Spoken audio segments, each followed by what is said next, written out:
Kalau benda ni rosak, boleh cecah sampai 2 hingga 3,000 tau. Ini ialah rear axle untuk forklift.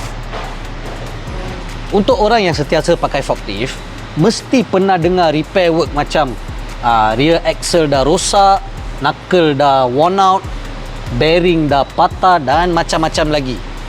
Kalau benda ni rosak, boleh cecah sampai 2 hingga 3,000 tau.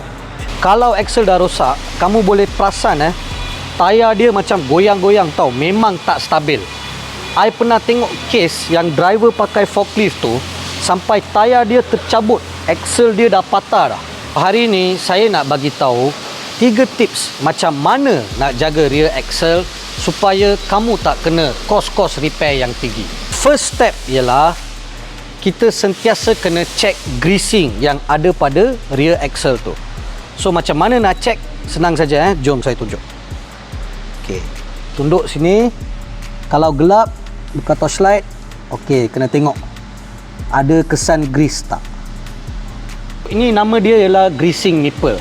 Kalau dia kering macam ni untuk servis yang seterusnya, panggil foreman, suruh dia buat greasing. Nak check greasing pun tak perlulah nak buat setiap hari. 2 atau 3 minggu sekali pun okey juga. Sebab benda ni logik saja tau.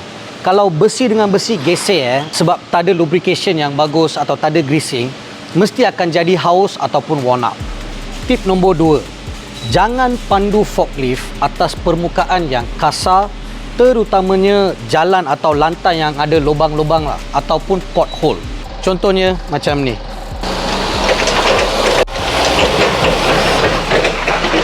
Kalau kamu tengok design axle ni, dia tegak saja tau.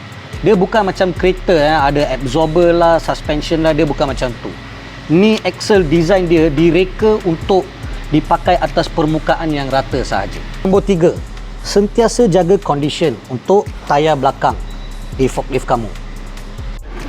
Okey, contoh macam customer ni, you tengok tayar dia dah worn out, dah nipis habis tau. Lagipun dah pecah-pecah macam ni.